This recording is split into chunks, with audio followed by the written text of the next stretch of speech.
The following is an ESG On Location video.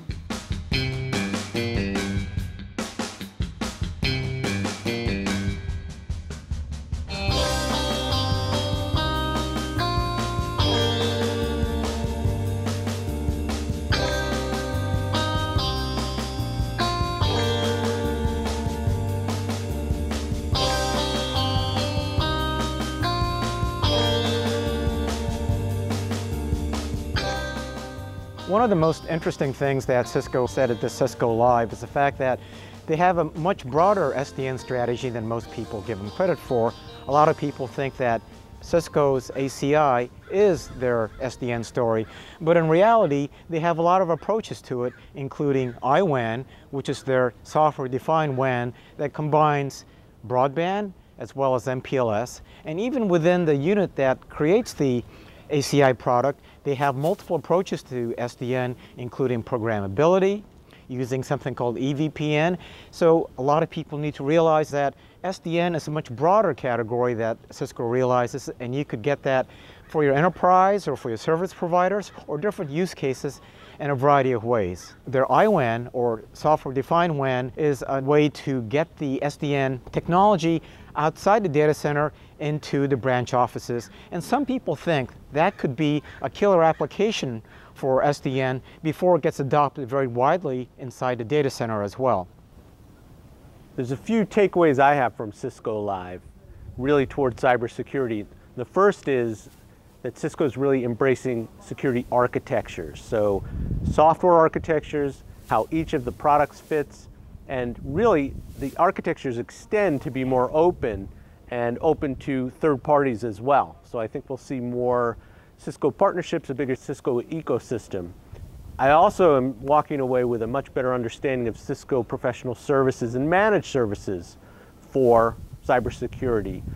And Cisco's investing in this area, and Cisco is going to invest further in this area. They're doing recruiting, they're doing a lot of training and retention programs, and this is very important because security professionals need the help. And finally, I'm leaving with a real understanding of where Cisco is in the integration between the network and security.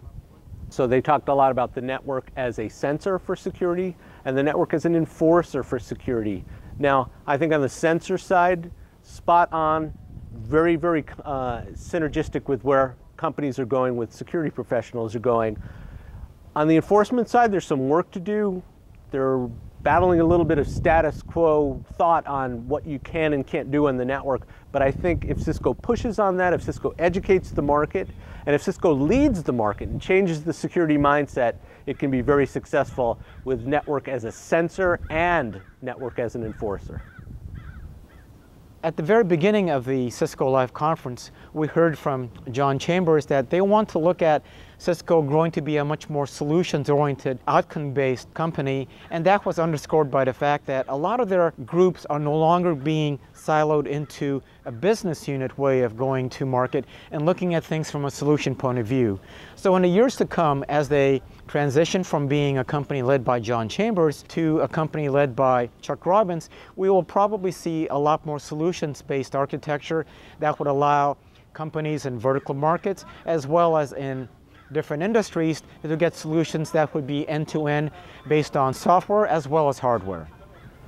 So the highlight of the show for me was the John Chambers keynote. It was his last keynote as the current CEO. He's handing the reins to Chuck Robbins, the new CEO. The energy he delivered, the enthusiasm, but mostly the high-level message, moving up from products to delivering solutions with their partners to enable better business outcomes. This is a key message that John made, and it was refreshing to hear him say that it's not just about the technology. The technology is relatively easy, it's the people and the process and the organizational change that's needed. Cisco, once again, is leading by example. They've used their technology for years to help learn better how to serve their customers, and they're making the organizational changes that are needed to help better deliver architectures that enable business solutions and better business outcomes.